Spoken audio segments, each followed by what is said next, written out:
25-2623 CR, United States of America versus Combs. I understand all counsel are present and prepared for argument. I understand that Ms. Shapiro is appearing for the appellant, and you would like to reserve 2 minutes for rebuttal. Is that right? Yes, Your Honor. Good. And before we begin, I also do want to assure everyone that, as in every case, we have read the briefs and the supporting materials thoroughly. We are very well acquainted with the facts of the case, and there is no need to go into any unnecessary detail. Obviously, anything that you need to raise for purposes of argument, you, of course, will go into, but anything unnecessary, we don't need. With that, Ms. Shapiro.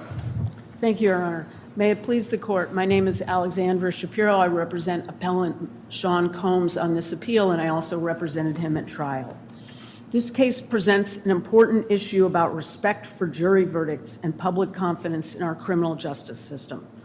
Multiple justices have questioned the constitutionality of acquitted conduct sentencing. McClinton made clear... Well, actually, I'm going to jump in right there, and I appreciate that you're leading with all that. If you were going to the question of the Sixth Amendment issue, is that where you were going? Not quite. Okay, I will. Why don't we lead? One of your arguments is that it would violate the Sixth Amendment to consider acquitted conduct. Let's put it that way. And I guess I would ask you, is that not a question that is foreclosed? Putting aside whether, in your view, Watts does foreclose this on a part of the Supreme Court, it has certainly been a holding of this court that sentencing courts may consider acquitted conduct at sentencing. Isn't that right? Panels of this court have held that.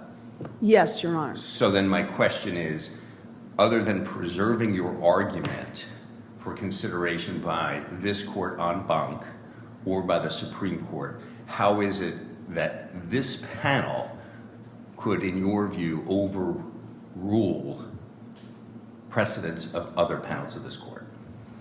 So let me say first, and I'll get this, where I was going was towards the guideline. Sure, but let's just start with the Sixth Amendment. I think the first. Court doesn't necessarily need to resolve the constitutional No, I understand. question. Assume, though, because you did brief the Sixth Amendment Correct, issue, Your Honor. what it is that you would expect this panel could do in light of prior precedents of this court saying that it is constitutional for a sentencing judge to consider acquitted conduct. Two things, Your Honor. First, as we've argued in the briefs, we believe the Apprendi line of cases, including the more recent ones, and I would highlight in particular, this wasn't discussed expressly in our briefs, but was alluded to in the amicus briefs, the Erlinger case from 2024 from the You're Supreme saying that Court. those cases implicitly have overruled our circuit's precedents? No, I'm simply saying that those cases further point in the direction of holding that it would be unconstitutional. And I guess I understand that, but we typically cannot, as a panel, overrule a prior precedent of this court, full stop, unless there has been an intervening decision of the Supreme Court or of this en banc court categorically doing so. We can't find that our precedents have been undermined by subsequent developments and abandoned them. That's why we have the en banc process. I understand, Your Honor, and if this court is not inclined to take up that issue for those reasons... Well, it's not a question of inclination. I'm asking you why we would not be bound by prior precedent, regardless of the validity of your arguments, which maybe are good ones, to take to an en banc court or to the Supreme Court. I'm just talking about stare decisis here. Well, I don't think the court has expressly addressed this issue since the guideline amendment. I understand that the guideline amendment is a separate issue, but the reason the commission amended the guideline was in light of these constitutional concerns expressed by, among others, Supreme Court justices. But I also think there's another I guess I'm lost there. You're saying that there have been, if we have a binding decision of the Supreme Court in Watts, we have binding decisions of panels of this court, you're saying that we can look at dissents of the Supreme Court, which are not binding, or we can look at statements concurring or dissenting in the denial of cert as overruling binding precedent? You're not suggesting that, Well, Your right? Honor, again, I don't. No, I just want to, are you suggesting that? We're preserving the argument, That I get. okay? I really don't want to spend a lot of time on that, if I may. Well, we're going to be here for a while, so don't worry about time. Okay, good. Thank you very much. So there is a second piece of it, though, that is relevant to that question, which is that I believe that precedents of this court in the 3553 analysis, including Vaughn and Johnson, have held that notwithstanding the rule that Your Honor referred to, that district courts must specifically explain in their arriving at their sentence, they must specifically consider the acquitted conduct and, the jury's acquittal when assessing the weight and quality of the evidence that the district court is relying on, and that did not happen here. So I think that's important too. Now, if I may, I'd like to go to... That line of argument I'm familiar with, and I'm going to apologize, I'm not familiar. Where did you raise that issue with the district court below, that even if it is constitutional to consider acquitted conduct, he should consider the weight and quality of the evidence below? Well, first of all, our That's the district... Cordoba Gigante line of cases. We cited the Vaughn case in our papers, and I Before believe... the district court. Before the district court, and I believe it was in our reply brief. But I would also just point out that throughout our papers below, we made abundantly clear in over 100 pages of briefing that for multiple reasons, the district court shouldn't consider acquitted conduct, but we did... No, that's a distinct... There are various arguments one can make against acquitted conduct. One could make a Sixth Amendment argument. One could make a guidelines argument. One could also make the Gigante line of argument saying it is permissible, and yet you are not, as a district judge, compelled to take into account acquitted conduct because you must also consider the nature and quality. And arguably, I suppose, under some lines of cases, one would ask the district court to adopt a higher standard of proof. That's not what I'm really saying. I'm talking about what Vaughn says about... what Vaughn says specifically. I'm not suggesting that... Vaughn just says that the court should consider the acquittal when assessing the weight and quality of the evidence. Correct. That's it. It's one sentence in Vaughn. And then it goes, as Judge Nardini referred to, into citing Cordoba and Gigante. But how did Judge Supermania not do that here? He didn't do it at all. If you read his statement of reasons, he simply says, I'm only sentencing you for the conduct you were convicted of, and then he goes on to discuss all of the acquitted conduct. But at the sentencing hearing, he acknowledges that the acquittals, and he says, he acknowledges you were acquitted of these charges. Are you arguing that under Vaughn there needs to be a detailed explication as to each fact, how the acquittal on the other charges goes to the, quote, weight and quality of that evidence as to each piece of conduct considered? Or is it enough for the district judge to acknowledge, I get it, you were acquitted on these charges? No, it's not enough.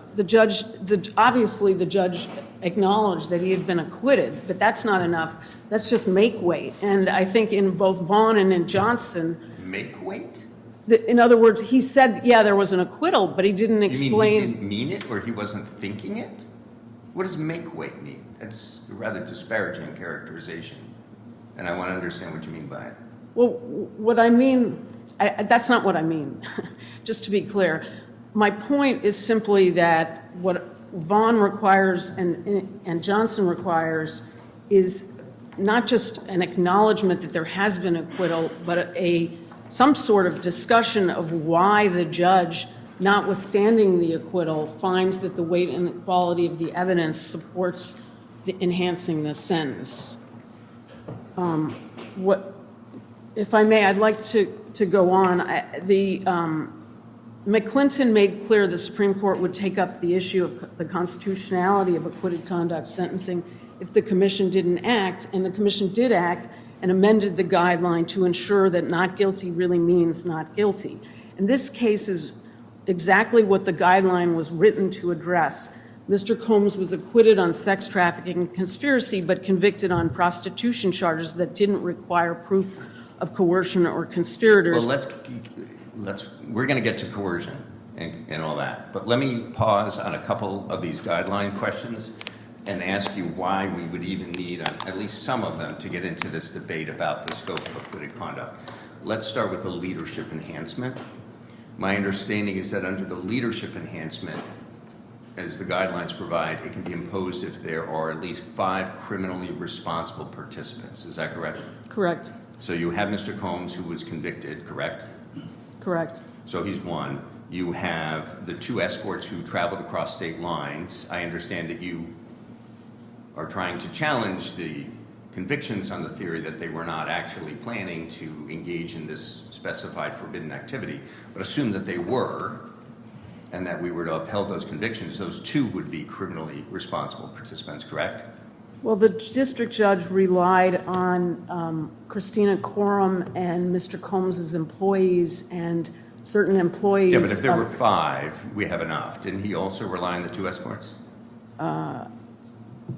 I don't think so, Your Honor. Okay, well, let me ask And I do want to highlight. Here's my question. Would the 2 escorts be criminally responsible participants if they traveled across state lines with intention to engage in the forbidden activity? Well, this court has to review the findings below. Let's stick with my question. You can go back to it. Would the 2 escorts be criminally responsible participants under the guidelines if they cross interstate lines with intent to commit the specified activity? What is forbidden by the Mann Act? Don't think that's clear at all under the Supreme Court precedents about the Mann Act. The people transported are often not viewed as co-conspirators. There's an old case, I'm forgetting the name of it. No, the question isn't co-conspirators, whether they're criminally responsible. Well, it's this, I mean, It's not the same. The Supreme Court cases, and I apologize that I can't remember the name of it, would only consider someone to be criminally responsible if they were involved in arranging the transport or something like that, but not necessarily the person who I traveled. recall those cases. So Okay. I that think would be your argument as to whether 2 escorts are out, or an argument whether 2 escorts are out. And what about the 2 named victims in this case, who pretty sure the district court cited evidence that they had participated in the arrangement of Well, the transportation? government never took the position that they were co-conspirators. The I'm government. not talking about co-conspirators. I'm talking about whether they're criminally responsible under the guidelines. Well, it's the same, for all practical purposes, the same thing. Really? Yes. Yes, I think it is, clearly. If I cause someone to commit a crime, the person who commits the crime is guilty as principal, and the person who caused the person to commit the crime is guilty as principal. But that is a conceptually different concept from conspiracy, correct? Yes. Section 2 conspiracy, Section 2, 18 U.S.C. Section 2 is not the same as Section 371. Right.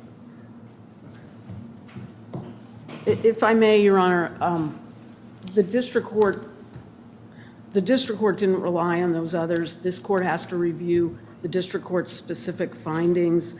The conspiracy that Mr. Combs was acquitted of clearly required the jury to find that he acted with other people. The government argued that he led the conspiracy to the jury, and the jury was also told that if they found any 2 racketeering acts, even of the same type, and that he participated with someone else, that was sufficient, and yet the jury acquitted. So, But that would be sufficient to find RICO?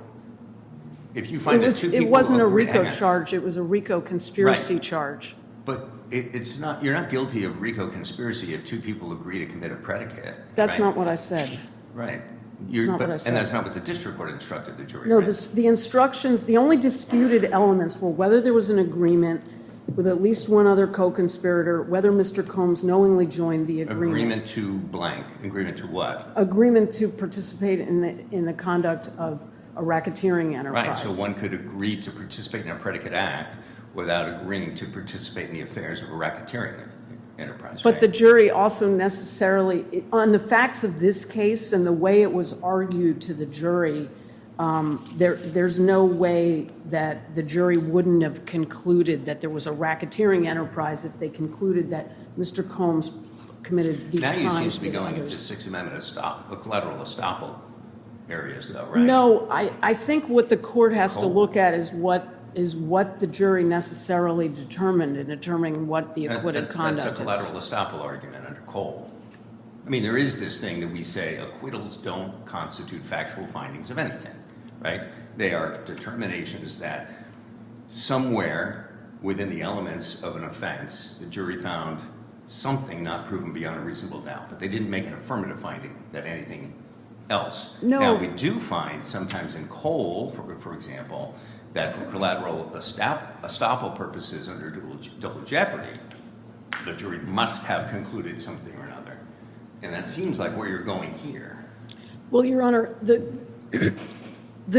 commission wrote this guideline for a reason, right? And it requires courts to figure out what the acquitted conduct is. And the simplest and clearest way to do that is to look at what elements the government was required to prove for the counts of acquittal and the counts of conviction. And so if the jury, in this case, what we have, let's take the sex trafficking counts. The only disputed issue was whether there was coercion or threats or fraud. And that was one element. The government's case focused on that issue, its arguments focused on that issue, its evidence focused on that issue, and the jury clearly rejected that argument. So we know counsel, that... doesn't the coercion as to the two pieces of evidence that the government relied upon for, at sentencing, right, which is the threat to, one threat to Ventura, one threat to Jane. I think one was to release the tape, the other was we're going to, I'm not going to pay your rent.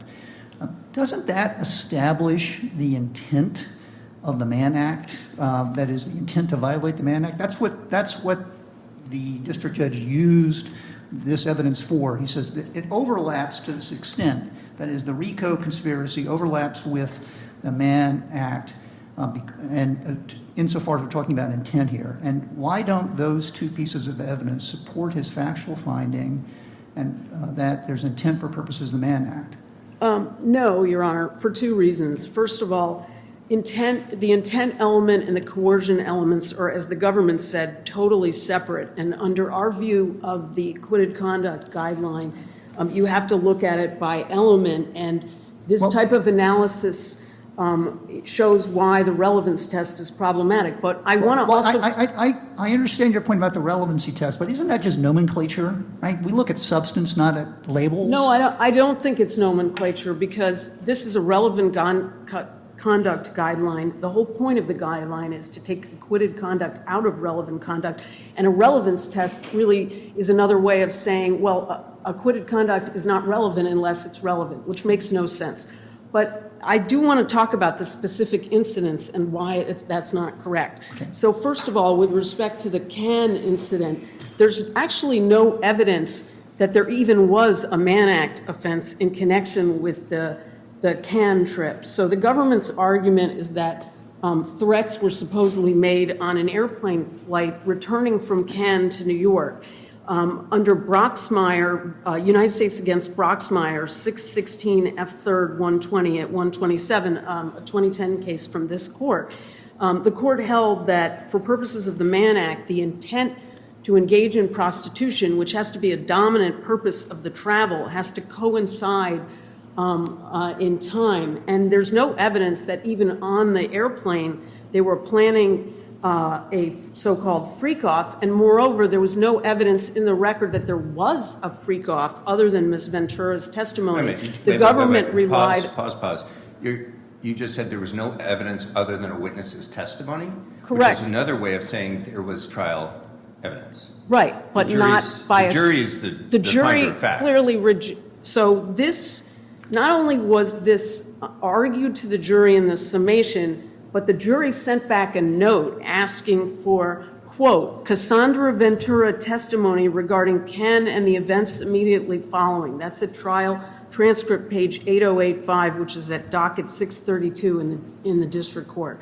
And we know that the jury rejected the notion that, that there was coercion in connection with that incident. With respect to the Mann Now you're Act. mixing two things. Let's grant you the notion that they decided coercion had not been proven beyond a reasonable doubt.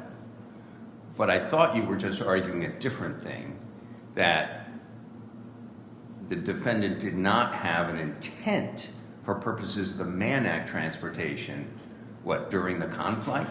Because then you were saying there was no evidence that a freak-off even happened. Now, we're sort of venturing down beyond whether the jury found coercion to now say, yes, because you could say the jury found, yes, these events happened, but they weren't coerced.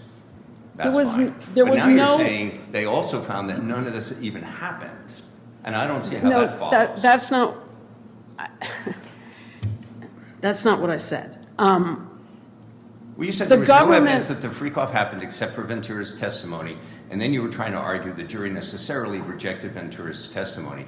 And I guess you're saying because they rejected the argument of the government that her testimony showed there was coercion, they must have rejected every single thing that Ventura said. That's not what I said. Well, that was the implication. Well, so let's that's not back what I up. meant to imply. The point is that the government relied for its, the Mann Act, the whole Mann Act charges were basically an afterthought at this trial. They took up almost no time. The government relied principally on these two charts. And if you look at Government Exhibit 1402. I understand that, and you made that point very well in your brief. So isn't your argument really that what the government is doing here is mixing and matching? They're taking evidence from the claims that were acquitted to try to support the Mann Act sentencing for purposes of the Mann Act, but none of that jury was presented to the jury for purposes of the Mann Act.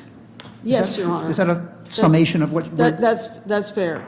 And I think our view of the sentencing guideline as we've briefed is that the way it should be interpreted, and I think this is very simple and straightforward, is that acquitted conduct can only be used when it is also convicted conduct. And if I may, I can point to some hypothetical examples. Before we do that, let me just focus on the Mann Act for 1 second, and I hope it will inform this discussion.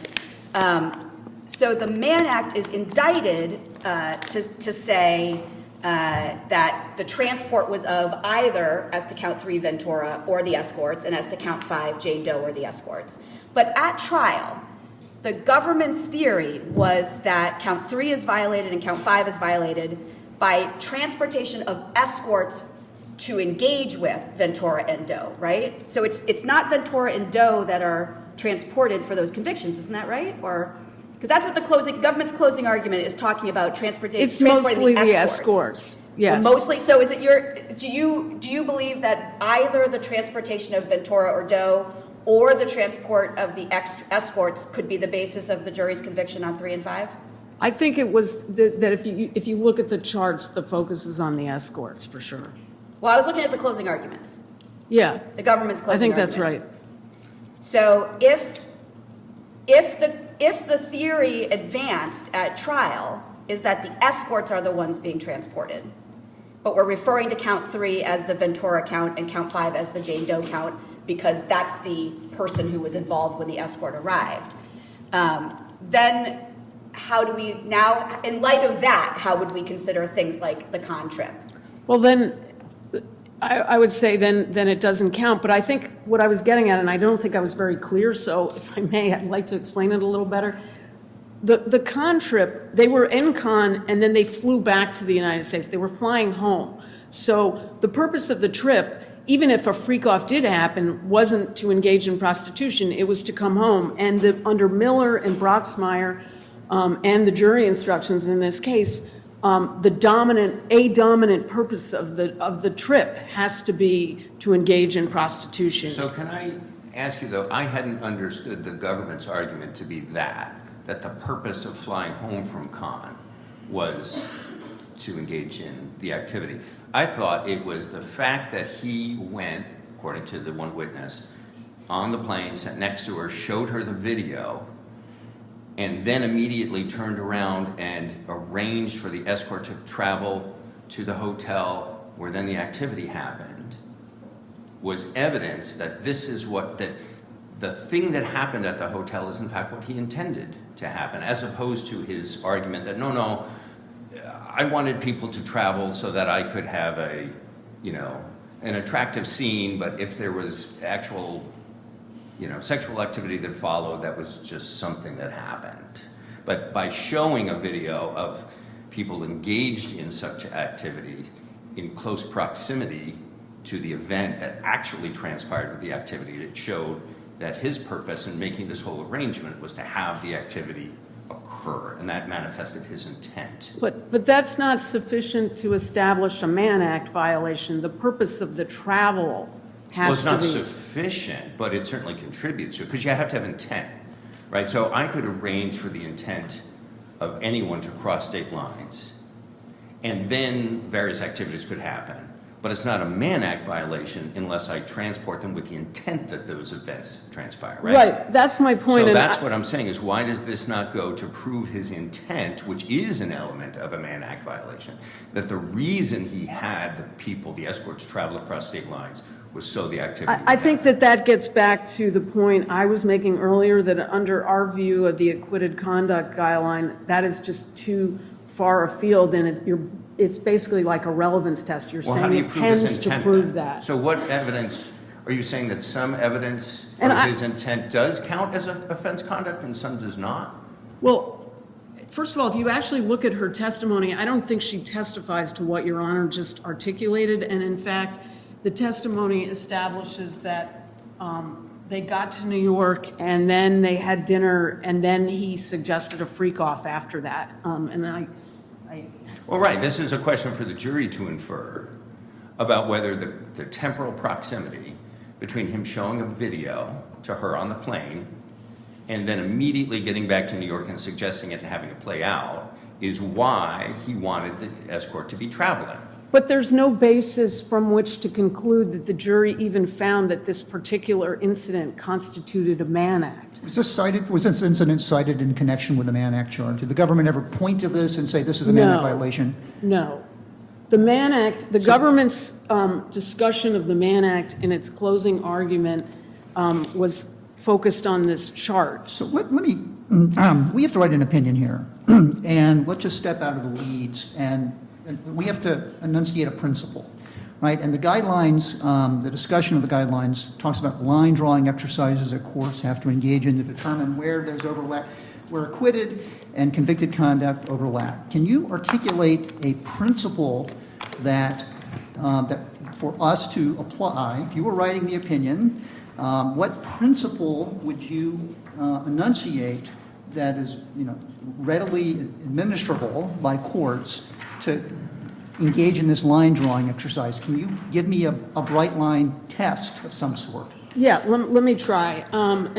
If I may, I'll try to illustrate it with some hypotheticals. So I think the test should be, and what the commission intended the test to be, that courts cannot use acquitted conduct for guidelines purposes unless the defendant was also convicted of that conduct. And in order to determine what that means, you would look at whether the same element that has to be proven in connection with acquitted conduct, it has to be proven in connection with element or elements convicted conduct. So for example, let's suppose you have a case in which a defendant is charged with drug conspiracy to distribute narcotics, as well as several substantive counts of distribution. And the defendant is convicted of the conspiracy and with respect to the substantive counts is acquitted of some and convicted on others.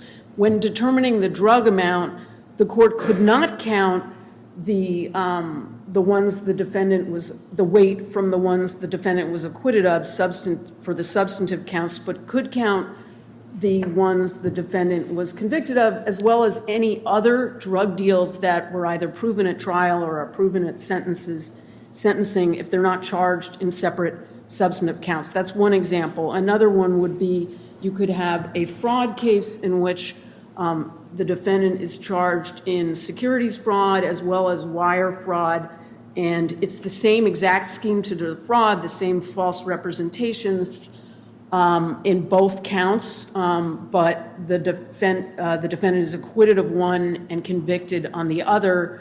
The way to make sense of that is to say it's clear the defendant has been convicted of the scheme to defraud, and so you could count the entire loss amount, even though he was, let's say, acquitted of wire fraud, either because maybe the jury didn't find the wire in furtherance or something like that, but it's clear that they did find the scheme to defraud proven because the same conduct underlies the element in both charges.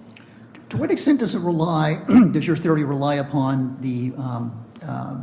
what the government argues in terms of the evidence? In other words, the case that's presented to the jury in terms of the elements. Is that dependent upon that, or does that matter? Is that irrelevant? I think it depends on the case. I think you have to look at the indictment and what's the charge and what's the government's theory of the case. So maybe the theory it's of the case as sufficient. presented to the jury, right? It's not their theory of the case in the abstract, what may be in the indictment, but it's what is actually. I mean, they have a case to prove, right? So wouldn't it be the evidence and the arguments that the government makes to the jury? It's definitely very important, and I think that's why that's why we think that the test that's used for collateral estoppel is was any of the useful evidence here. and the arguments the government made here in connection with the RICO and the sex trafficking offenses, was any of that evidence presented to the jury for purposes of persuading them to convict on the Mann Act? Yes. I'm sorry, were you asking just about the RICO or the? No, both. Both, yes. So to what extent did the government's case at trial on RICO and sex trafficking overlap with the government's evidence and arguments on the Mann Act? So, as the government said, itself said it was totally separate, but with from the sex trafficking counts, the overlap.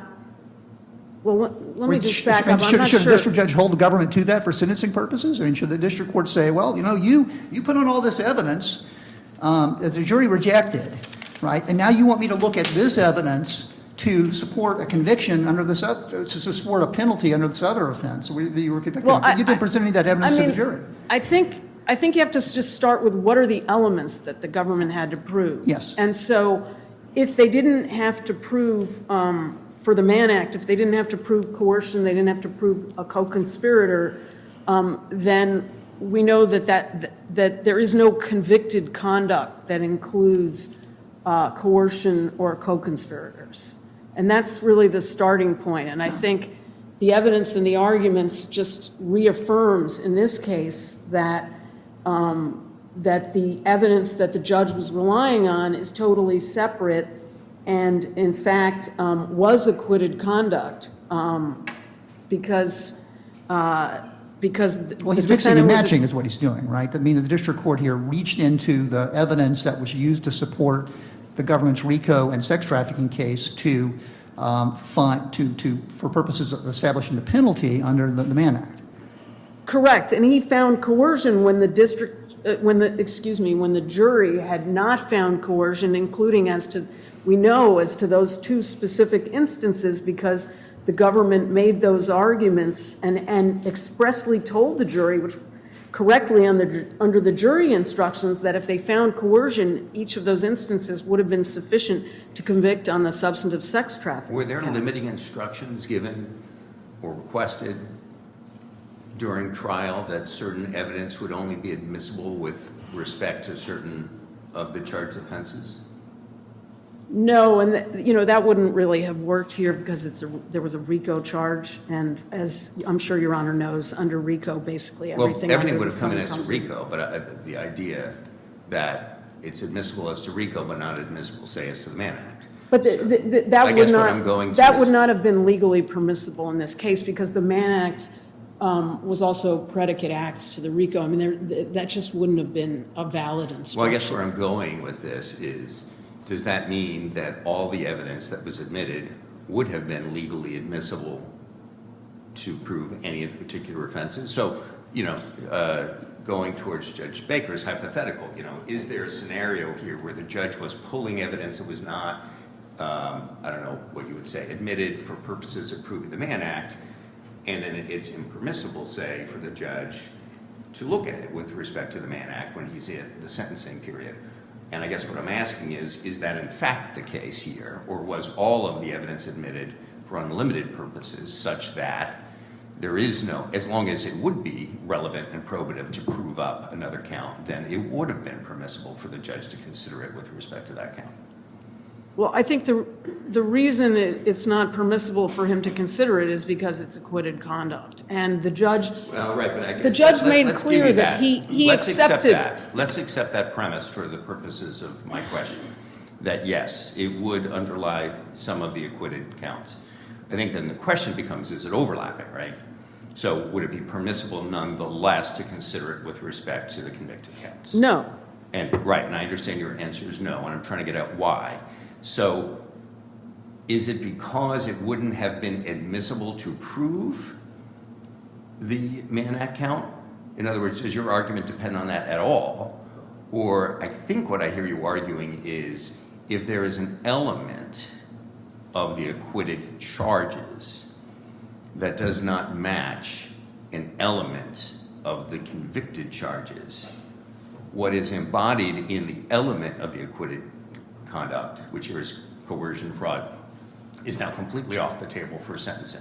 Is that your argument? So that is our principal argument. Okay. There's a secondary argument, and I hesitate to even raise it, but it's, we've made it, that even if you actually adopt the relevance test that the district court imposed, that these things wouldn't have been relevant.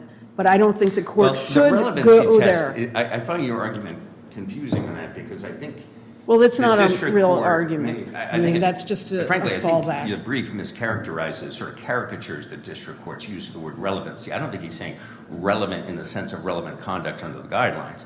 I think he's taking relate to in context of having probative value with respect to one of the elements of the convicted offense, which is another way of saying it would have been admissible evidence to prove an element of the charged offense. I think that's right. And our point in the briefing below on that, especially, and I think we make this point in the opening brief as well, is that test is far too broad. And But it's not basically a coextensive Rule with relevant 401 conduct. Because I think test. in your brief, you say that blows up the acquitted guideline because it would basically, it's just a circular definition with relevant conduct. And I think that's not what the judge was saying. It would be a smaller subsection of things, much smaller subsection of things than anything involving relevant conduct. I don't agree, Your Honor, and I think that it's a distinction without a difference because the concept of relevance, as the district court was using it, and as Your Honor seems to be using it, is the same as Rule 401, which is incredibly broad, and as this court has repeatedly held, it's a very low bar, and it basically sweeps in many things. And Well, no, take this. Defendant is convicted of one bank robbery.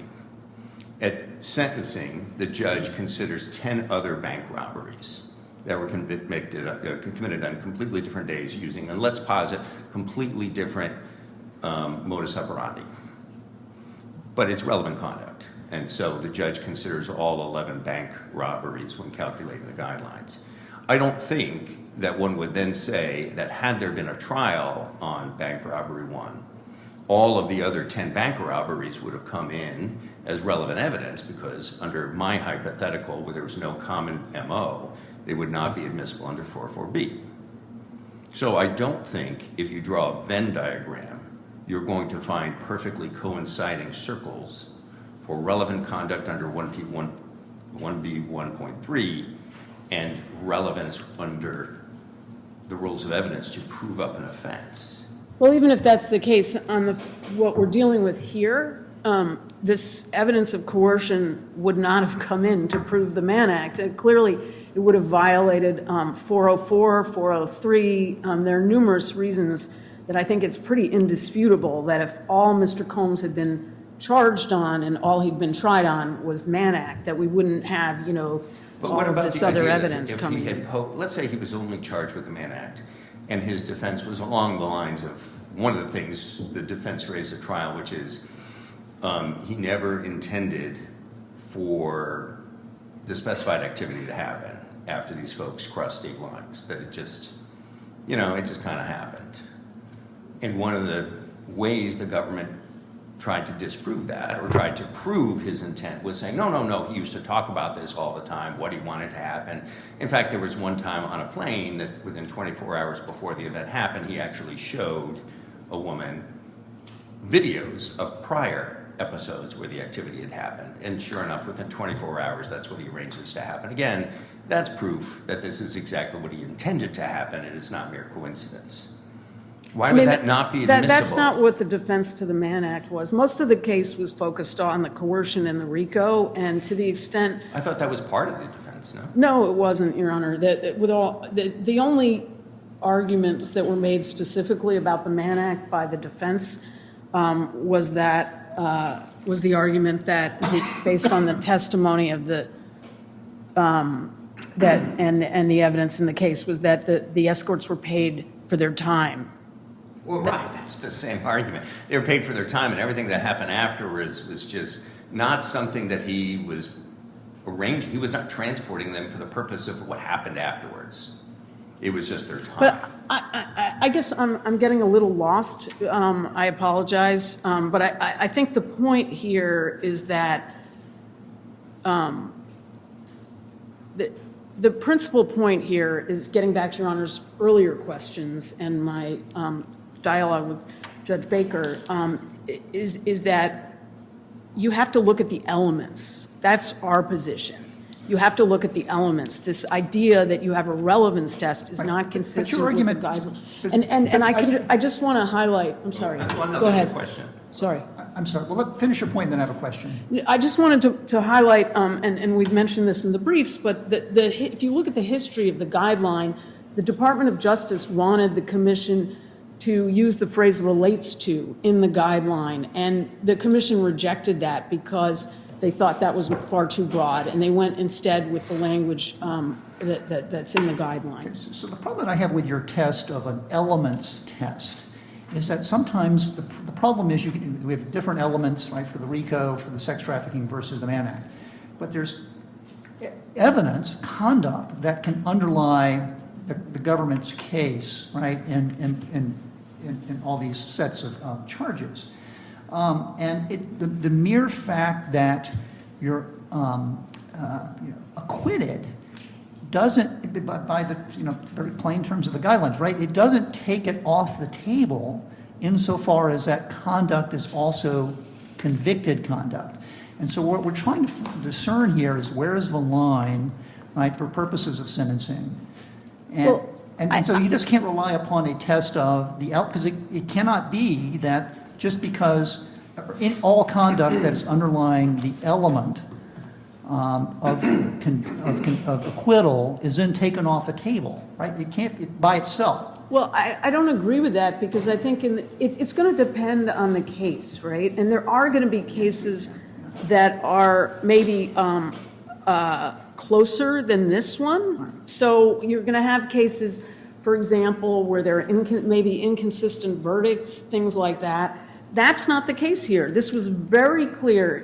I sat through this trial for 8 weeks. The government's focus from beginning to end was on the sex trafficking and the RICO.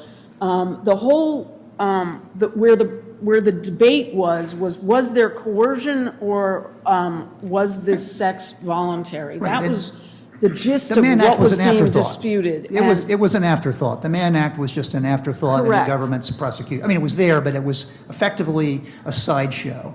But that's the question, right? Can the government then look to all this, can the district court look to evidence presumably rejected by the jury and acquitting on these other things for purposes of finding the penalty in the sideshow?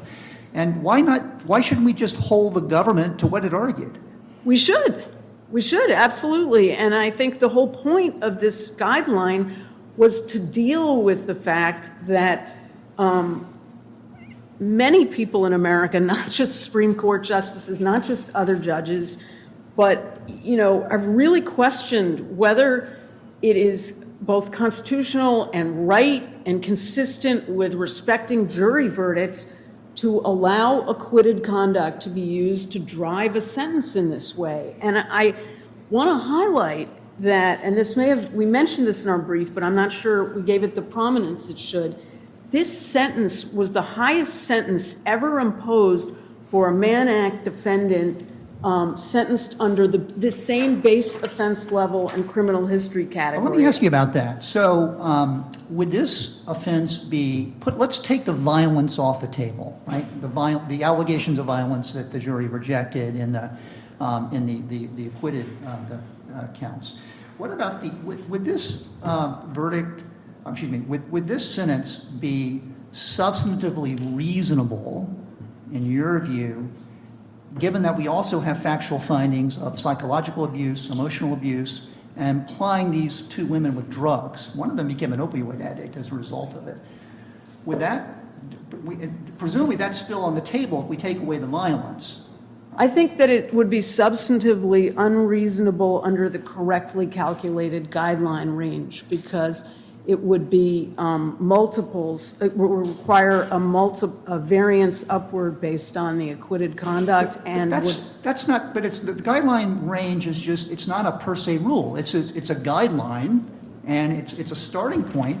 But then you look at the facts of the case, and we have two statutes that tell us you look at all these factors, and we have one statute that says there's no limitation. And am I correct in understanding that we have this factual finding that we have two women who were plied with drugs to participate in this, and one of them became an opioid addict. And so doesn't that support the reasonableness of this, putting aside the violence? Well, a couple of points. First of all, you're correct that that's what the district court found. The evidence in the trial is much more complicated than that. But you don't challenge on appeal those factual findings. You're not challenging that factual findings. You're making legal arguments. But this court has to review the sentence based on the guidelines calculation taken as a starting point. And this is actually where I was going. I don't even think I got to this. The Supreme Court in Martinez-Molina and this court in Seabrook and many other cases have held that a guidelines miscalculation is a significant procedural error that requires a remand and resentencing in most cases, even under plain error review. And so, for instance, this court has held that if you accept the guidelines argument, even in part, a significant upward variance would have been required, and a remand is required because the judge would have had to explain that variance. And indeed, this court has held that even where the sentence is within the range of the correct guideline range, a remand is necessary. But sometimes, go ahead. Sorry, what do we do with the fact that the district judge here, after each guidelines finding, made the statement that he would have imposed the same sentence with or without this increase? It seems to me that if we accept the judge's representation that guidelines decision, it was not what drove his ultimate sentence, that then moves us into the question of whether he could have used the acquitted conduct for the 3553A calculation. But how do we get over that sort of potential harmless error hump that he did make that statement after each increase was imposed? So this court has repeatedly held that a major variant, that the district court cannot insulate itself from appellate review by saying that he would give the same sentence. The Seabrook is one example. We've cited others in our brief, and the Supreme Court in the Molina-Martinez case, and this court in other cases have pointed out, for example, that this isn't like a new trial and a resentencing. Yeah, but sometimes we have affirmed. I mean, I understand you can point to some cases where we say, you know what, we're not sure the guideline error really was harmless. We don't know. The judge said it wasn't, but we don't have a high level of confidence. The judge was very emphatic here, Well, and careful. So It doesn't sound very boilerplate. It But doesn't it's sound like also- anything the district judge did here. It's was also boilerplate. clear that the acquitted conduct drove the sentencing. And then we would get into the Sixth Amendment issue, right? No.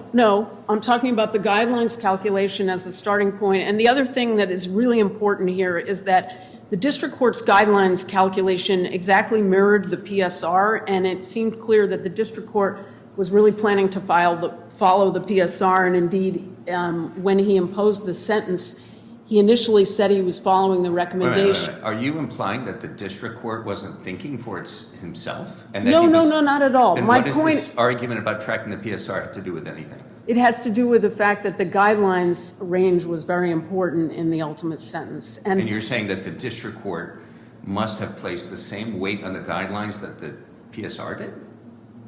No, that's not, I'm Then just what saying. is the implication? I'm trying to understand what your implication is. Because it sounds like you're going to a place where the district court was not thinking for itself or was somehow implicitly adopting parts of the PSR that it didn't or something.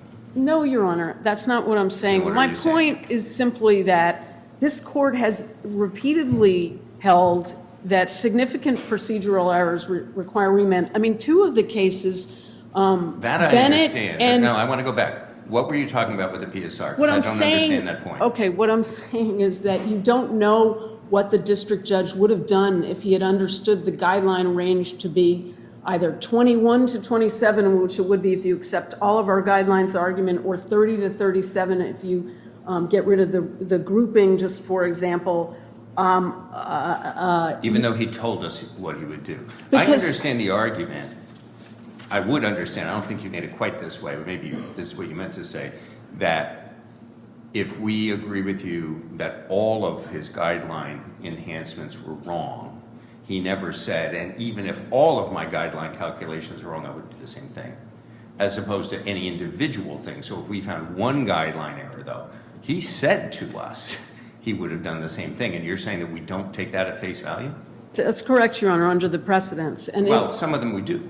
I mean, there are some cases where we have reversed and remanded, and there are others where we said, well, the judge told us he would do the same. But So it's we don't harmless. have a case where there would be a significant upward variance like this. We don't have another case the government could possibly cite where the sentence was the highest sentence for any person in this criminal history category and base offense level, even including others who had a coercion enhancement. There's no case remotely like that the government could point to.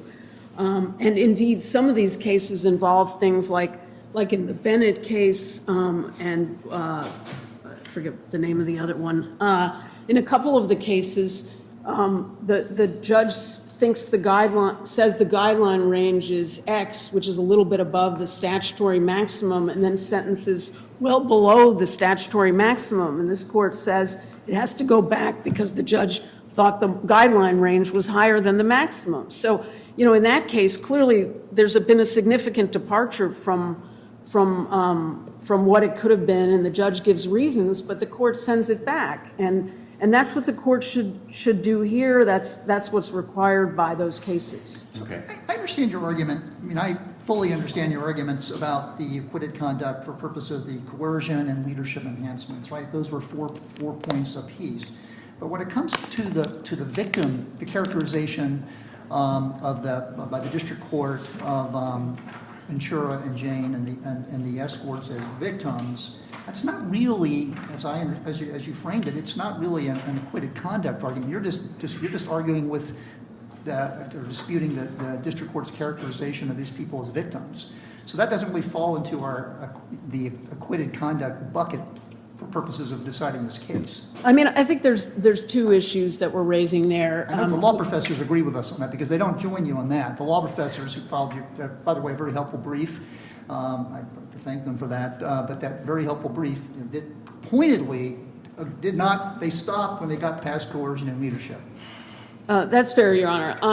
I think our principal argument on that, we are arguing that the acquittals show that the jury didn't believe the two women were victims, but our principal argument there is that the term victim should be interpreted according to its plain meaning, which is someone harmed or injured by the offense, and that the application note is is inconsistent with that plain meaning. So even under Stinson, the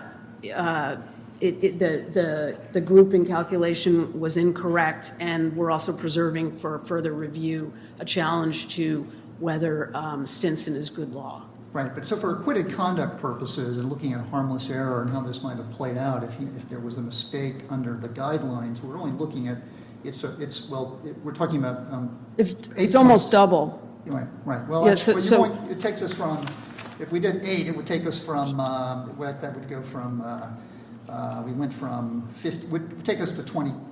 It's only, we're talking about 8 points, right? We're going It from would level go 14 to, the range would be 30 to 37 under that scenario, as opposed to 70 to 87, which was the starting point.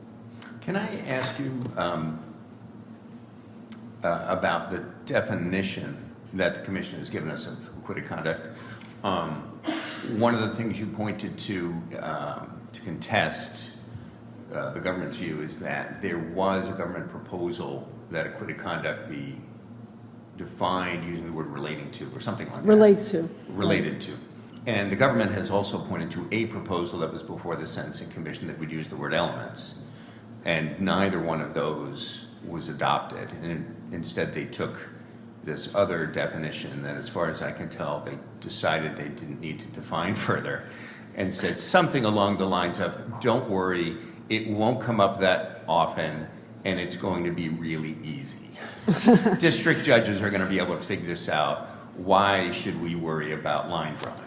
And as I recall, there was a letter from the Judicial Conference Committee on Criminal Law warning them that this was a very ambiguous guideline and that they very much should provide more clarity. And they didn't. They didn't take an elements test, which I think would have been very clear, and they didn't take the government's relating to, and they gave us one that says, don't worry, district judges are going to figure this out. And I don't know, maybe the district could figure it out. I'm having trouble as an appellate judge figuring it out. What are we to make of it if we decide that it is ambiguous? Does the rule of lenity kick in to Yes. guidelines issues? Are there other interpretive principles? There are 2 interpretive principles.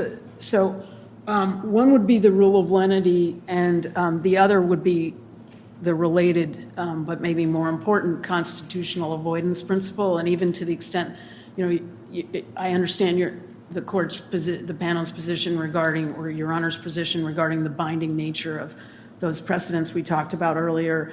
But putting that aside, I think it's clear that at a minimum, there are serious constitutional concerns with using acquitted conduct. And so I think, if the court finds that the guideline is ambiguous, it should be interpreted, the exception should be interpreted narrowly in favor of the defendant. And this is, I swear, my last question. I don't know about my colleagues. Are you aware of any other appellate courts that either have decided this issue or are facing it right now? Is this bubbling through the circuits in other ways where we are soon perhaps to benefit from the views of our sister circuits? I am not aware of any other appellate decisions interpreting the guideline. There are some decisions, relating to the Watts issue, but. Sure, but But you're not not- aware of anything currently bubbling? My colleague advises me that there's a case pending in the First Circuit on this. Do you have it? That's fine. Well, if it comes out, that's fine. If it comes out, we'll find it, but that's helpful. Okay. Unless there are any further questions, we have kept you up considerably past the 10 minutes, so, but don't go away, because we're going to see you again in rebuttal. I'm sure I'll have more to say. I hope you have a bottle of Thank water you. there. We will now hear from the government.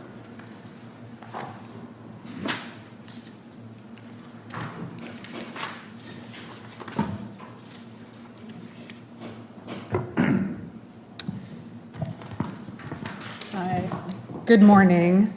It might be afternoon at this point, but may it please the court, my name is Christy Slavic, and I represent the United States on this appeal, as I did in the district court proceedings below.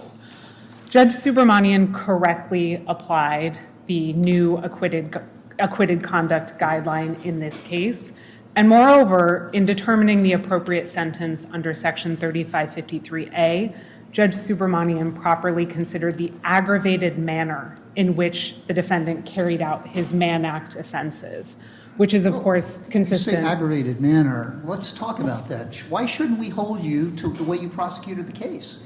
You went to the jury and you said, this man did all these terrible things for purposes of the RICO conspiracy, for purposes of sex trafficking, and they acquitted him. And then on the Mann Act, it was just a sideshow, and you put in, I don't think there was any evidence, any live witness testimony. Just look at this, you said, look at these charts. And now you want us to rely on all this acquitted conduct that was presented to the jury that was presumably rejected for purposes of, or to allow a district court for purposes of the guidelines calculation. So why should we hold you to what you argued to the jury? Your Honor, I have several responses, but Please. first is that much of the conduct that the district court focused on in imposing the sentence was not acquitted conduct at all. In fact, it was admitted conduct. The extreme physical violence that took place in the context of these freak-offs and hotel. I get all that. I understand that. That's not my question to you. My question to you is, why shouldn't we hold you? It's not what the government's, what the district court would like. I'm asking why we shouldn't hold you in terms, require a district court to hold the government to what it presented to the jury for purposes of, for deciding the scope of acquitted conduct, to look at what you actually presented to the jury for purposes of those charges, and then asking, did it overlap with the acquitted charges? And I don't think there's any overlap here. Sure. So just backing up a moment to talk about how the case was presented. Counts 2 and 4 were the sex trafficking counts, and those, of course, were acquitted counts. Counts 3 and 5 were the Mann Act counts. All counts were charged as courses of conduct as opposed to specific instances. And for counts 2 and 4 that related to Cassie, that course of conduct related to the freak-offs that took place between 2009 and 2018, I believe. With respect to counts 4 and 5 that related to the hotel nights with Jane, that course of conduct was from 2021 through 2024. So the evidence of the hotel nights and the freak-offs related both to the sex trafficking and to the Mann Act charges. And that's how it was presented to the jury. It was never presented as this evidence relates to sex trafficking and this evidence relates to the Mann Act. There was never a dividing line. But when you get to summation, there is, right? So you say, let's start with count 3. The defendant is charged in count 3 with interstate transportation for the purpose of prostitution related to freak-offs involving Cassie. That's how you describe count 3. I think that's right. And then you go on to talk about all of the evidence about escorts travel. And it doesn't talk in your discussion of count 3, and similarly, it's a very, very mirrored for count 5 when you talk about Jane Doe. It doesn't talk about Ms. Ventura or Ms. Doe being coerced, or Ms. Ventura or Ms. Doe being transported. It says count 3 is about escorts traveling for the purposes of contact with Cassie, and count 5 is about escorts traveling for the purpose of contact with Jane.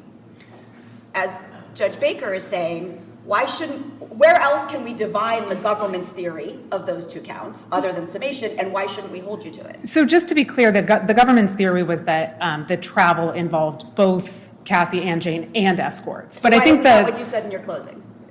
I don't have the exact words of the closing, but that was. I think your other question is, why shouldn't the government be held to what it argued? Let me just stop you for a second, because the last thing you say on count 3 is, quote, all of the examples that I just went over showed the defendant caused commercial sex workers to travel across state lines for freak-offs. The defendant is guilty of count 3 based on any single one of these instances. Then you say, let's move to count 5. So that's how you started and ended count 3. So the point was, the government, in closing, went over several examples. It was not a comprehensive list of all the instances of travel because... No, but the theory was that he caused commercial sex workers to travel. That was the theory on which you asked the jury to convict Mr. Combs on count 3. Sure. Not that he caused Ms. Ventura to travel, or that he coerced Ms. Ventura into something. The theory was he caused commercial sex workers to travel. Other than the constitutional challenges, there's no sufficiency of the evidence challenge to that for good reason. It looks pretty much like he did. But that's the government's theory, right? That was the government's argument at closing. I think kind of backing up the import of this line of questioning is, shouldn't we hold the government to what it argued in closing? And I don't think that that's right. I think the theory is, if the government made this argument, doesn't that mean that the jury accepted that argument and didn't consider any other possibilities? And I don't think that that's a fair inference. What we're trying to do here is to figure out where, draw this line. So the jury acquitted on certain things and then convicted on other things. So what does a jury have to rely upon? Don't you think they're listening very intently to the closing argument? Isn't that going to be very, very important in their consideration? Of course, Your Honor, of course. But the jury in this case, was properly instructed on each element of the Mann Act and had to find each element of the Mann Act met beyond a reasonable doubt. And I think it's, as a logical matter, I think it's an impossible task to discern the minimum quantum of evidence that would be sufficient to sustain the government's burden. And I think that sort of inquiry also goes against this court's precedent, specifically the Martinez case that says a court only knows what the jury's verdicts were, not what the jury found. Well, right. No, and that, I don't think anybody's questioning that. But the problem for the government is that there's a new guideline that says, figure it out, that basically says there is such a thing as acquitted conduct.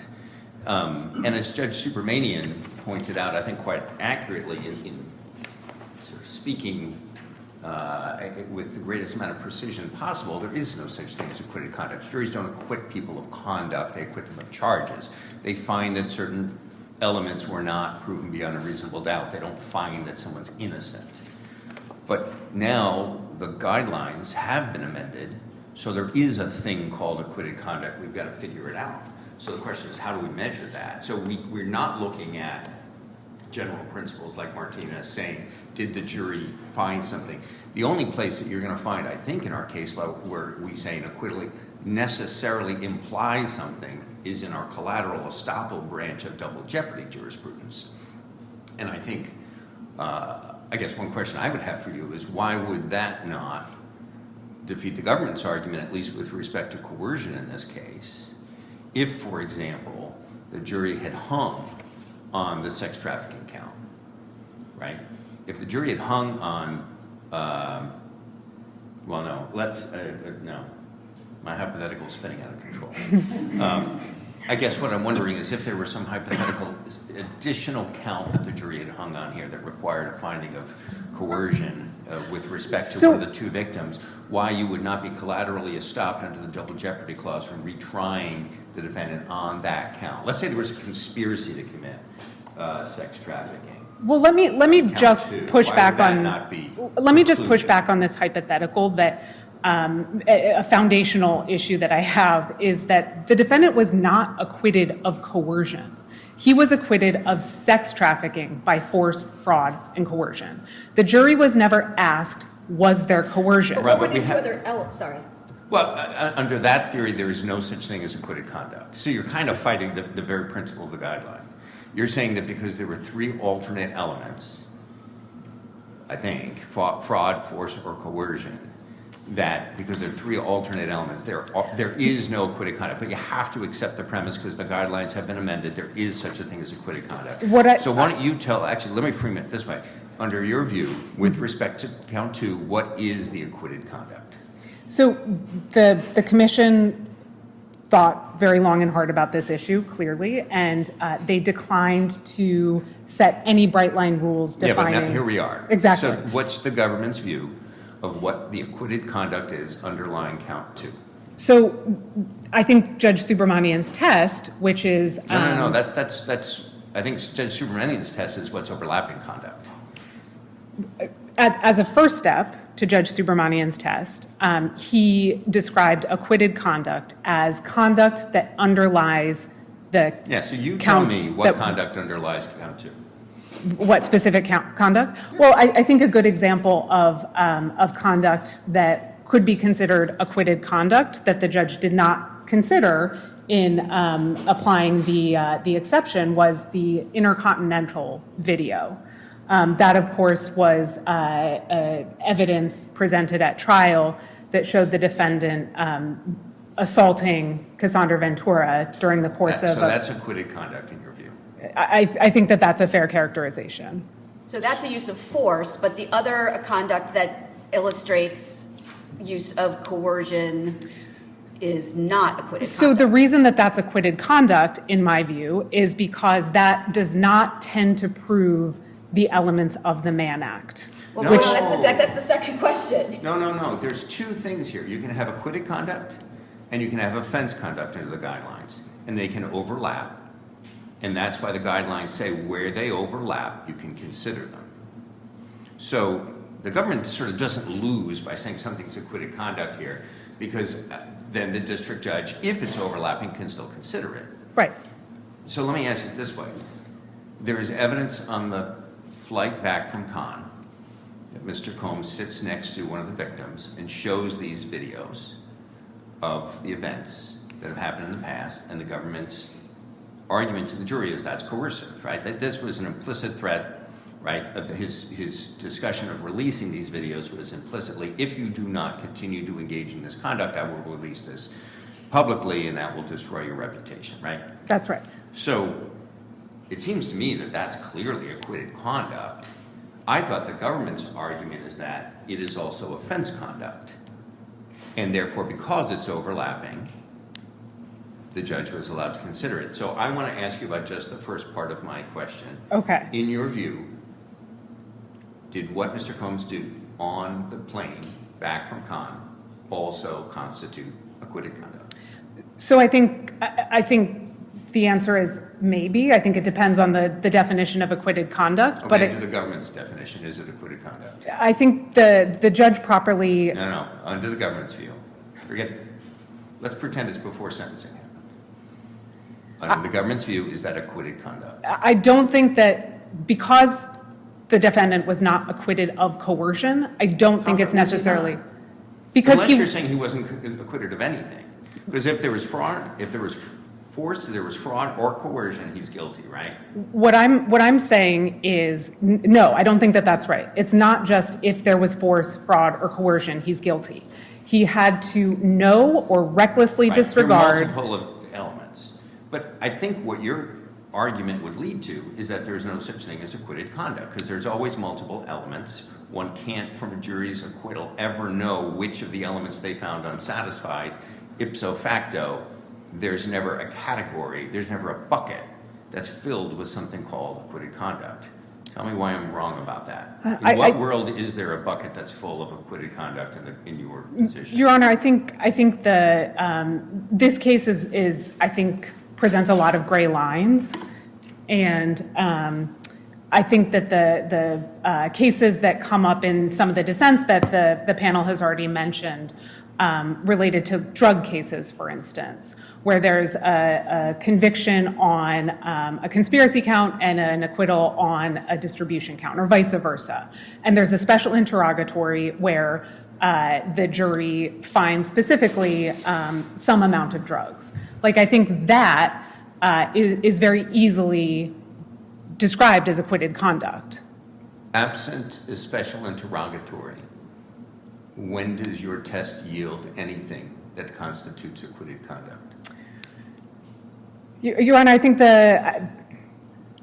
that in those sort of more straightforward cases where facts were presented directly to the jury and rejected by the jury, I think. When does that ever happen except with a special interrogatory? I think that can happen in, for instance, a 2-count drug distribution case. In one count, there's a conviction. In one count, there's an acquittal. I think the acquitted weight of the drugs would be. Each of those counts, let's assume it's a distribution count.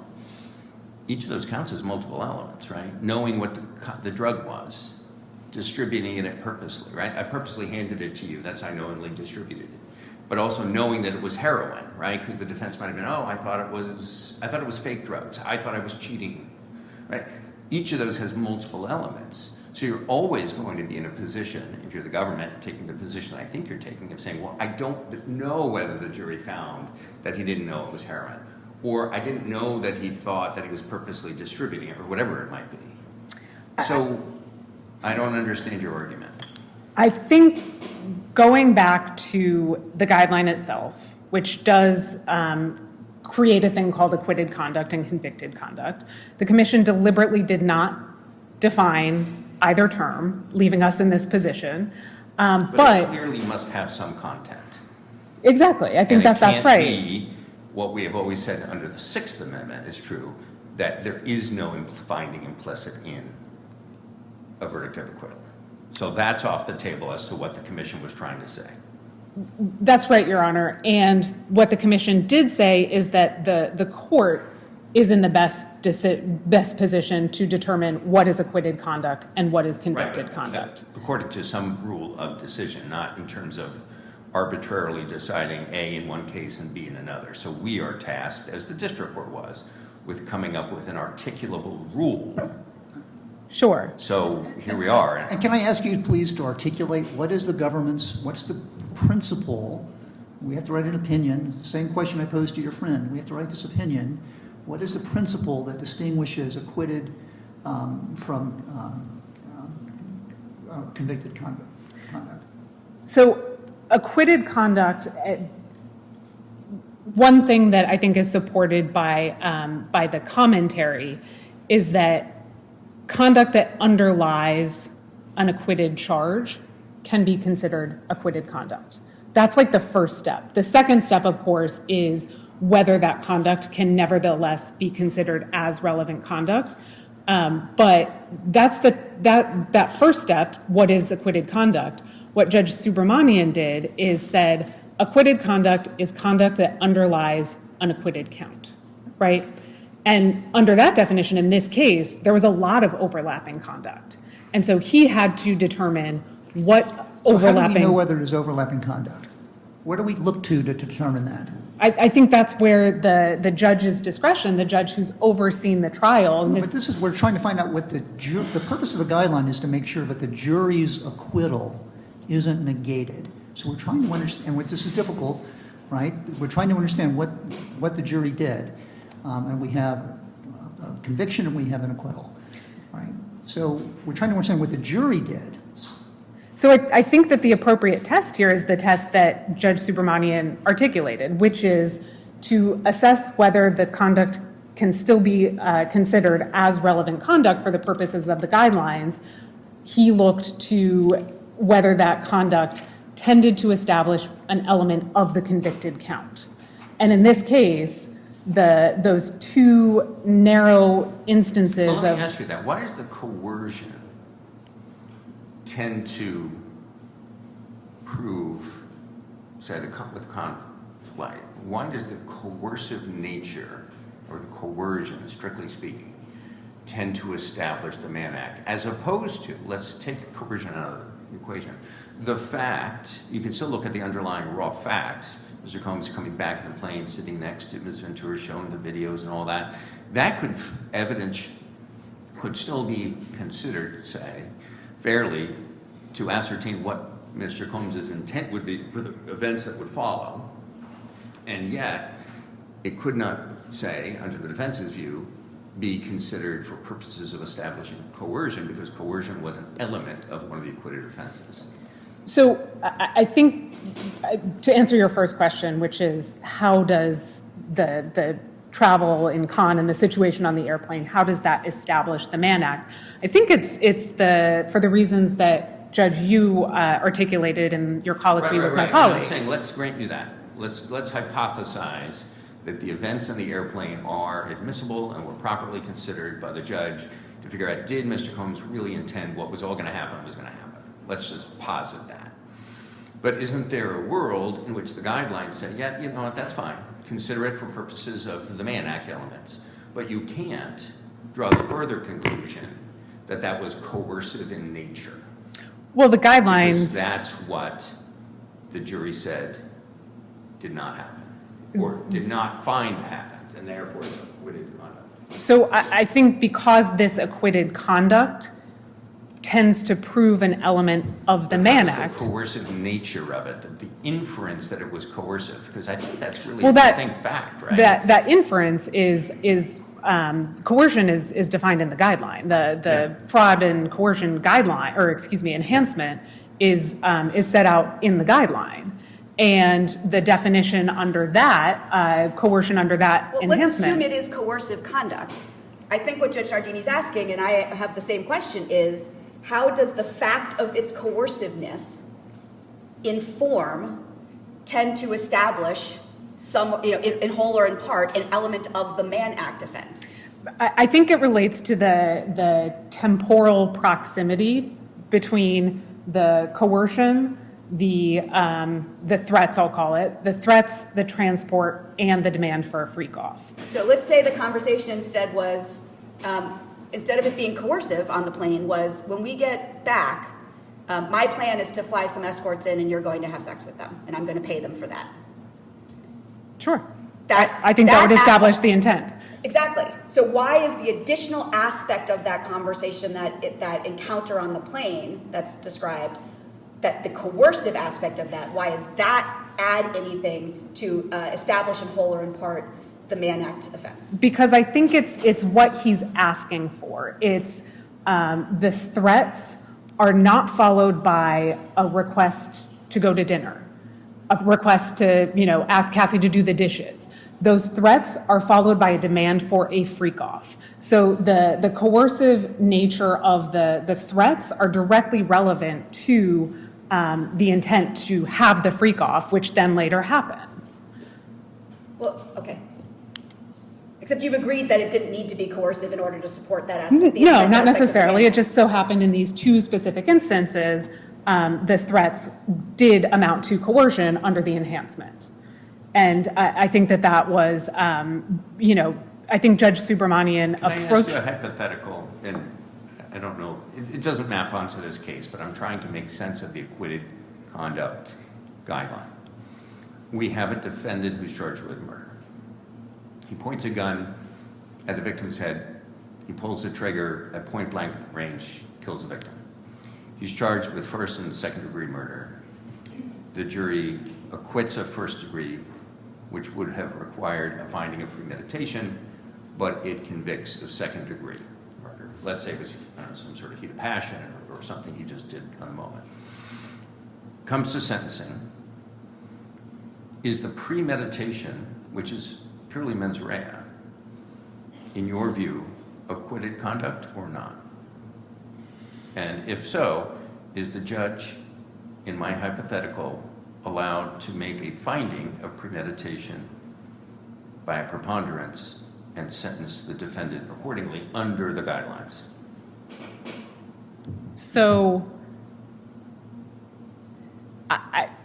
the premeditation, I think. Because what I'm trying to do is draw a distinction between the actions, the physical actions, and I'm going to analogize that to Mr. Combs coming back in the plane, sitting next to Ms. Ventura, showing the video, saying the words he said.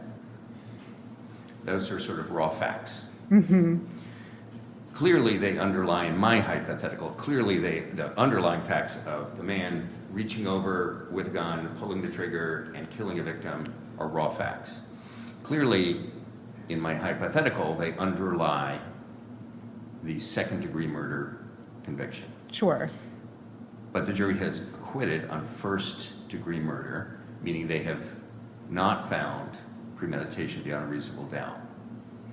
It seems to me that if we pursue the government's theory here, which is you can consider the facts surrounding the walking back in the plane, the showing the videos and all that, and then the judge can draw whatever inferences the judge thinks appropriate because the facts were properly before the jury on a conviction, then the judge, in my hypothetical, would be able to find premeditation beyond by preponderance and sentence accordingly under the guidelines amendment. Is that your view? I think that's right. I think that's right, Judge. Assuming I'm tracking your hypothetical. And you don't think that is what the commission was trying to avoid? No, I think the commission understood that there's overlapping conduct right? Especially in trials of this nature, where these different counts rely on the same factual instances to prove the different counts. I guess just from a gut instinct, it seems like my hypothetical would be the prototypical example of what the guidelines, as amended, were trying to avoid. So it seems hard then, if that is the government's view of how it would map out in my murder hypothetical, it's hard to accept how plausible the government's reading of the guideline is. Your Honor, I think hypotheticals are, I find, very difficult in this context. The commission understood that these situations are incredibly fact-intensive, and that's in large part because they only come up after a trial.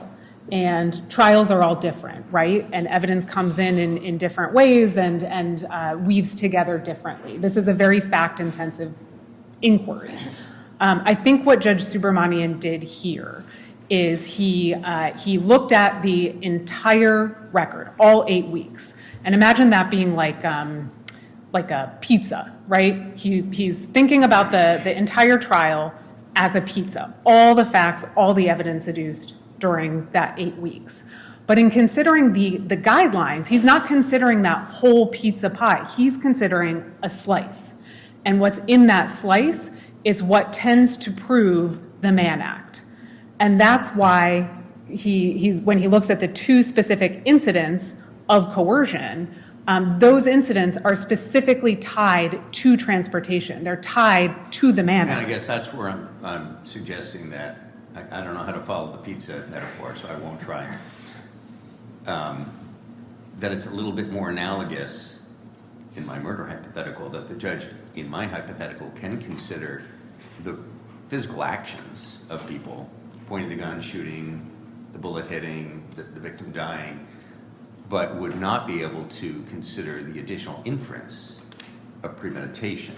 So you can still be considering the slice, if the slice is considered the evidence that was put before the jury, but I'm suggesting, or I'm positing the possibility that the guideline might limit the inferences that can be drawn to the extent those inferences are part of acquitted conduct, and not also inferences that would themselves constitute an element of the offense. I think that's right. Again, it's I find it very difficult to think about these hypotheticals in the abstract.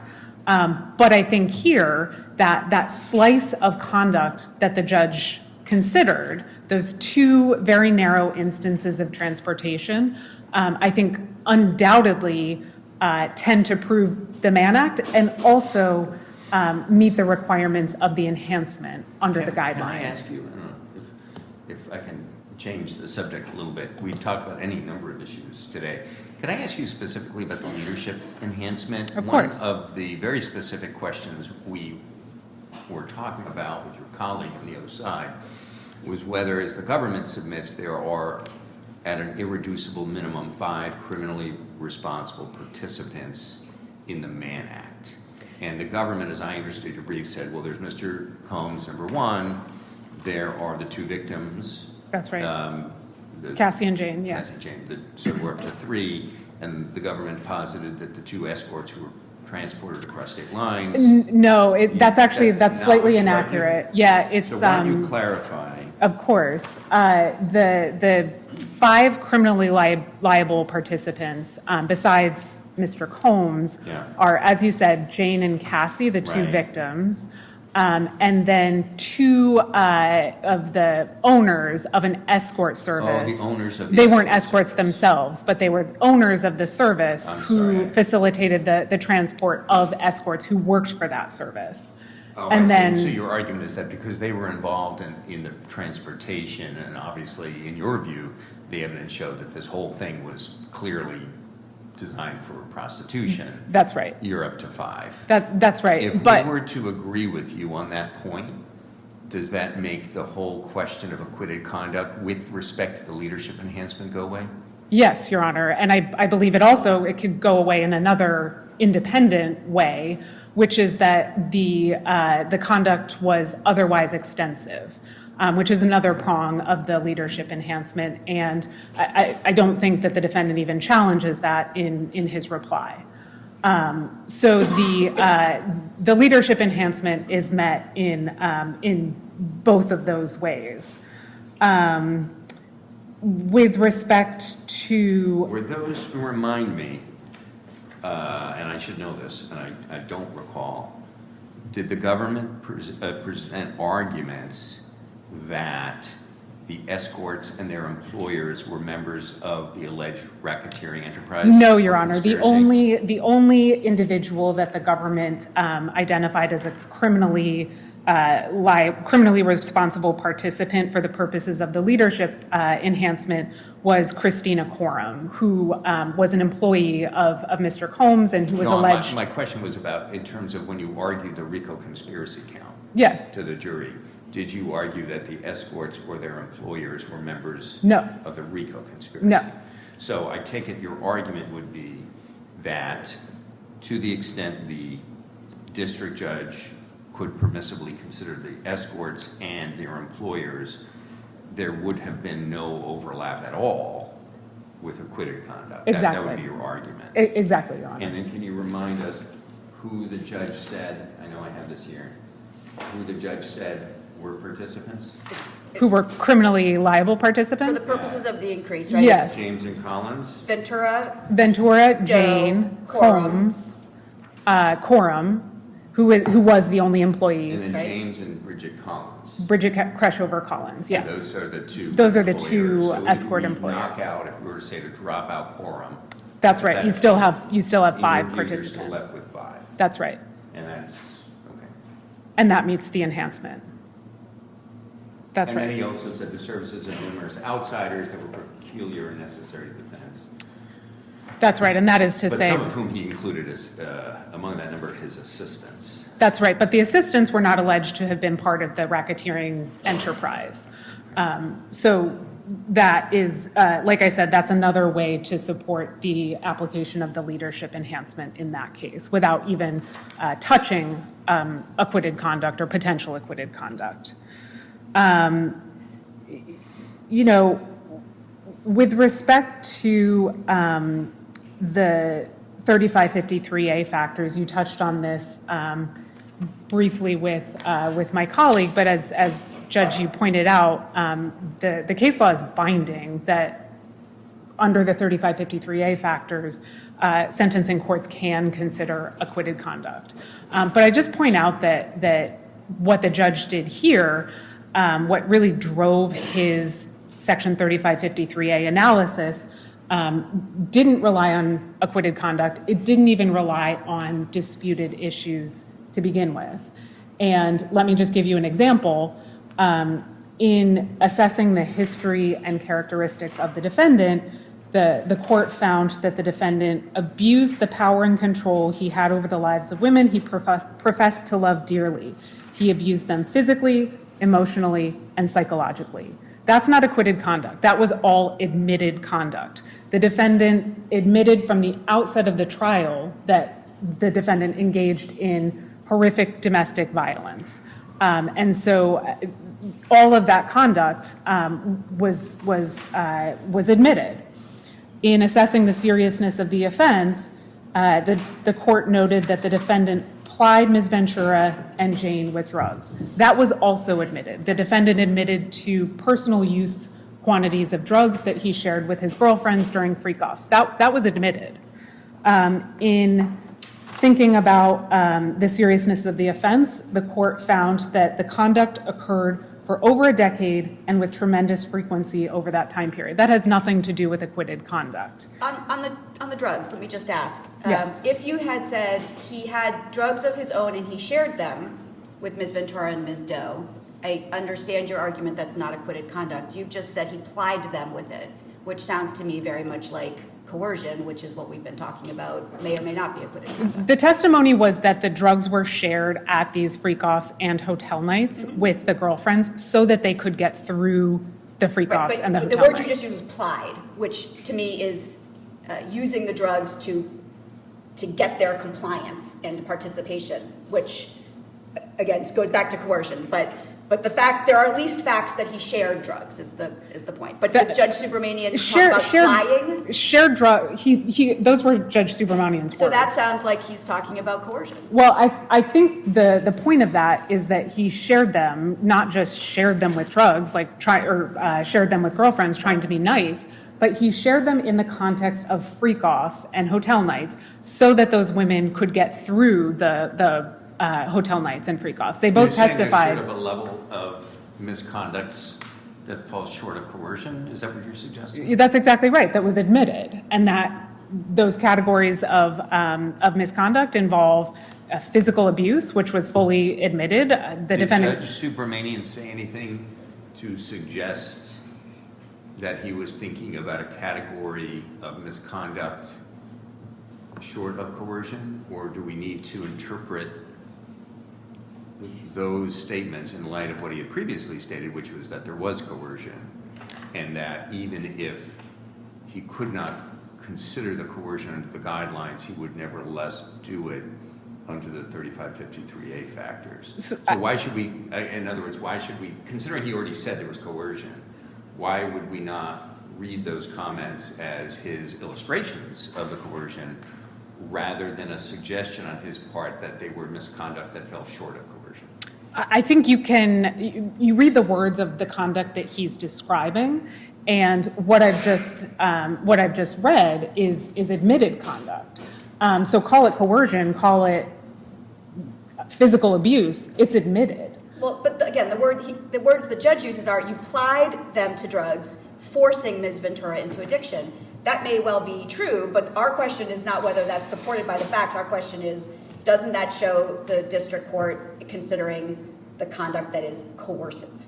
Because plying and forcing don't sound like something different than coercion. I think that in this case, where the drug use and the drug sharing was admitted, I think that can't be acquitted conduct. I think that that's admitted conduct. And I think that the judge is free to consider it, and especially in the 3553A context, where there aren't restrictions on considering acquitted conduct under the binding precedent of this court.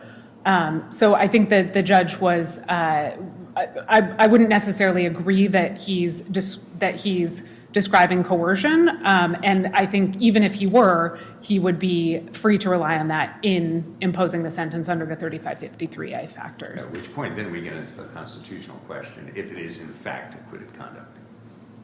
That was not. That's right. Yeah. That's right.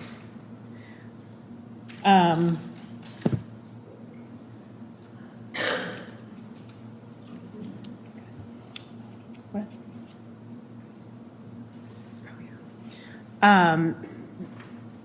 We've been talking a lot about the guidelines and Judge Subramanian's application of the acquitted conduct guidelines. And the last thing that I would say on this is that even if Judge Subramanian made an error in his application and interpretation of the acquitted conduct guideline, which we don't think he did, but even if he did, that error would be harmless. And that is because he unequivocally and explicitly stated that he would impose the same sentence regardless of the acquitted conduct guideline. He reviewed voluminous sentencing submissions. He noted at the outset of the proceeding that there was a general lack of guidance with respect to this guideline.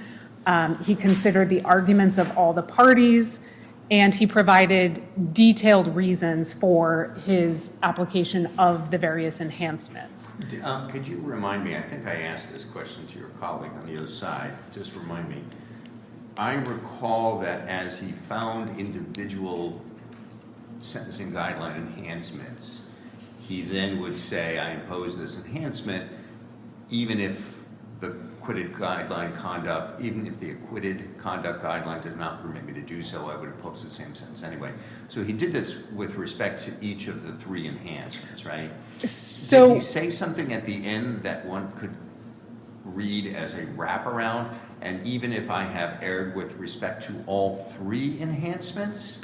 Or did he only say that those three points? So I think when you look carefully at the record, he noted that his sentence would be the same regardless of the acquitted conduct guideline with respect to the fraud and coercion enhancement, right, and with respect to the leadership enhancement. I don't think he made the same statement with respect to the victim grouping enhancement. So let me ask you this. Wouldn't there be an argument on the other side that even if we were to take at face value the district judge's statement that he would have imposed the same sentence, even if any one given guidelines enhancement was erroneous, if we were to conclude that two or more were erroneous, then we don't know what the sentencing judge's intentions would be, and we would normally send it back. Is that, So, would you agree or disagree with that statement?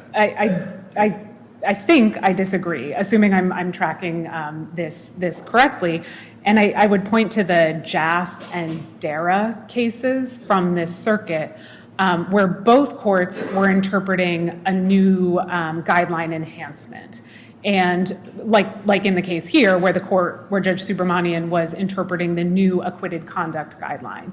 And in those cases, the courts noted that this was a new guideline, there was some ambiguity, and that even if they got that guideline wrong, which the court ultimately decided they did, they would impose the same sentence regardless. And that's exactly the situation that we have here. With respect to the acquitted conduct guideline, which is the guideline that could affect the fraud and coercion enhancement and the leadership enhancement, Judge Subramanian specifically said that it doesn't matter if the acquitted conduct guideline applies here or not, I would impose the same sentence.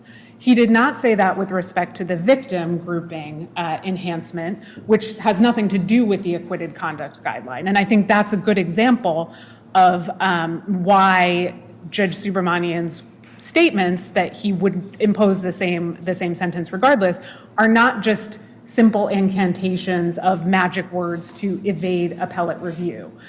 He specifically noted the ambiguity of this particular guideline that would affect those enhancements, and therefore any potential error, which of course we would submit there is none, any potential error would be harmless here. Can I see this question? Would his 50-month sentence be substantively unreasonable in the absence of the district court's factual findings as to violence and coercion? Just as an initial matter, the substantive unreasonable argument, I think, was waived. That was not raised by defense until the reply brief. That's, again, a matter of nomenclature. They make a pretty good argument in their opening brief that in substance that the sentence was substantively unreasonable. But so I understand your point about waiver.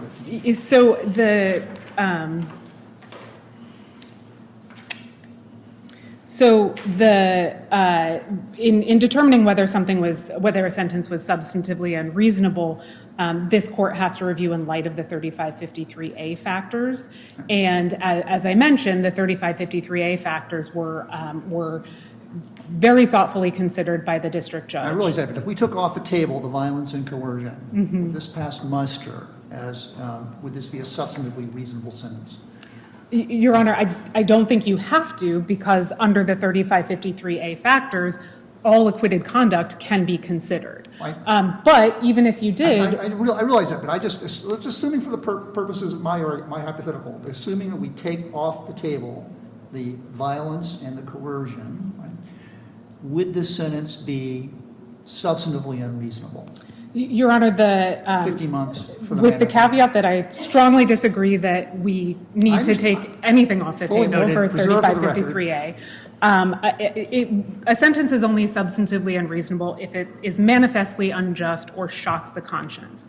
And we see that sort of dynamic in some of the other cases. I'm thinking of the Jones case in which Justice Scalia dissented. I can't remember the difference between the guidelines without consideration of acquitted conduct, but it was something astronomically high. And here, the 50-month sentence was below guidelines and reflected the fact that the judge really did consider the fact of the acquittals. If the judge had just ignored the acquittals and sentenced on the trafficking or the racketeering, the sentence would have been at least 15 years. There's a 15-year mandatory minimum term with a trafficking charge.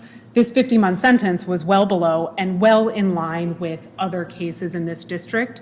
Judge Subramanian was very focused on other Mann Act sentences and asked the parties to provide a list of Mann Act cases and the sentences. And so he was fully aware of the different ranges of sentences that Mann Act defendants get. And that was a consideration, of course, under the 3553A factors, but it was appropriately weighed against other 3553A factors in this case. That was a no? I just want to be clear. Was that a no? It would not be I don't remember the substantively original question, but I think that's a no, Your Honor. Let me rephrase my original question. So, you're very good at evading my question, so it's very good, actually. If I was a district judge, I would say the witness will be responsive to the question. Would his 50-month sentence be substantively unreasonable in the absence of the factual findings of violence and coercion? And the answer is no. Thank you, Judge Nardini. That's The only what thing I thought you were going, but I wanted to make sure that we had an answer to the question. And let me just ask you, on the substantive reasonableness point, I think what I think I heard you said is that it wasn't raised in the blue brief, right? That's right. So, and this is a procedural unreasonableness claim that the guidelines weren't followed and there's violation of the Sixth Amendment. That's what your response is? Sorry, say that again? And that it's a procedural reasonableness challenge that goes to the guidelines and then to the Sixth Amendment. That's right, issue Your Honor. about fact finding. That's what I understood your response to be. That's right, Your Just Honor. wanted to make sure Much more succinct than I got put the that. response. But I understood what your view of the framework is. Yes, that's right. The only thing that I want to add relates back to the Mann Act, and I just would correct the record that in closing, in the government's closing argument, the summary chart that the government pointed to did include the incident related to Jane that took place in, I think it was October of 2023, where the defendant made threats to Jane's rent, and then... Do you have a page number in the appendix, just so we have it handy? If you don't... I have the fine. government exhibit, which is 1406. 1406? Yes. Yeah, we'll find it. Okay, I think we have exhausted our Sorry, supply let me of just, questions. Counsel, No? you're saying that argument was raised in your closing about Jane, Yes, it was in the summary chart that the government relied on. It's lines... and that's sufficient to say that you were arguing that Jane was transported as a premise for the Mann Act conviction in count 5. That's right, and that's at line 38 on government exhibit 1406. Yeah. Again, even though the actual verbal summation says, for the defendant's hotel nights with Jane, there are also many examples of the defendant transporting escorts. And that's the discussion you have verbally, and you do say in passing here, by the way, check out 1406. You should refer to that chart. It has a lot of information in it. That's right, Your Honor. Okay, thank you. Okay. And I'm sorry. Just to clarify, the escort traveled for that particular hotel night. It was not Jane who traveled, just to clarify. So that exhibit 1406 is going to show us, in your view, that the escort traveled for that episode with Jane. That's right. That Judge Subramanian talked about at sentencing. That's right, Your Honor. Got it. Okay, thank you very much to the government. Believe it or not, I have a you few have reserved points. 2 minutes, but we're going to give you a little bit longer Okay. because this has been extensive. But we're not going to go crazy because we have kept you up considerably past your initial time. Why don't we try to keep it to 5, though? Thank you, Your Just Honor. your highlights. I'll go as quickly as I Because your can. briefs, I will say this on both sides, briefs are excellent, really do a great job laying out the issues. This has been very helpful, but why don't we give 5 minutes of rebuttal? So I'll just ask the courtroom. There we go. Thank you. We've Just real dialed quickly up on, the clock. on the point about Jane, and I don't want to dwell on that. Our argument about Jane, which is set forth in the reply brief, is that is not that that hotel night didn't occur, it's that wasn't connected to any threat, and there's no evidence of any threat. With respect to the harmless error issue, I want to highlight a couple of points. First of all, under all the case law, Gall, Rita, and their progeny, substantive unreasonableness is determined based on the guidelines as a starting point, just as the guidelines are a starting point. Yeah, but you didn't raise substantive No, unreasonableness. what You have we a brief raised. full of procedural unreasonableness. What we've argued is that if we're right about one of the reasons we're right, that a remand is required is that if we're right about the guidelines, the sentence would be Sure, substantively. that I get the anchoring That's the point function. there, and we rely on the Jones case also for the point that acquitted conduct, using acquitted conduct would make the sentence unreasonable. With respect to, I do want to be clear on the 3553. My friend on the other side kept saying that we admitted that our client plied Cassie with drugs and so on. None of that was admitted. That's not what was admitted. What was admitted was the unfortunate domestic violence only with respect to Cassie. But you don't dispute the district court's factual findings here. The district court made factual findings that he plied them with drugs. Well, we did dispute that below, but here more to you're the not. point. I mean, that's a fact we take as a given, because that Well, factual. the evidence was quite mixed, and there was a lot of debate about this in the trial, and I think one of your honors in their questions got at the fact that the government's arguments about the drugs were part of their arguments about coercion, the way in which the drugs were used and so forth. But I don't want to dwell on that. I just want to be clear that that was heavily debated at trial, and that was part of what he was acquitted of when he was acquitted of sex trafficking. With respect to the leadership, just real quick, we do contest the otherwise extensive as well. And this court's case law actually highlights that with respect to otherwise extensive, it is kind of a head counting exercise anyway. And the owners of those escort services were not criminally responsible. There wasn't evidence of that. Those were legitimate businesses, and there's actually text messages where one of the people is telling Mr. Combs that you're just paying for their time. But most importantly, I want to turn to the acquitted conduct guideline. Under the government's view, the guideline would be totally pointless. McClinton itself, which is probably the proximate cause of the commission sitting down to write the guideline, illustrates the point. In McClinton, the defendant was acquitted of a murder charge and convicted of a charge that involved an armed robbery. And so clearly using the gun was underlied the robbery conviction, yet the defendant was acquitted of murder. And so I was telling myself I wasn't going to ask you any questions in rebuttal, but I am. Could you respond to the hypothetical I gave to the government about the first and second degree murder case where the defendant is acquitted of first degree premeditated murder, convicted of second degree murder? What, in your view, assuming the only difference in the elements is premeditation or not, just posit that, what is the acquitted conduct in that case? I assume that the government would have had to put in some kind of evidence that. Oh, I'm sorry, I'll remind you, my hypothetical Sorry. is, let's say Yeah. this is the only evidence in the case. The defendant reaches over with his loaded gun, puts it at the temple of the victim, pulls the trigger, and the person dies. That is the sum total of the evidence, and the jury acquits of premeditation but convicts of second degree. In my hyper-simplified hypothetical, what is the acquitted conduct? I mean, I guess I feel like I would have to know more facts, but obviously the No, that's defendant it. was That's acquitted it. of having decided to shoot the person with premeditation. Maybe it was in the heat of a fight or something like that.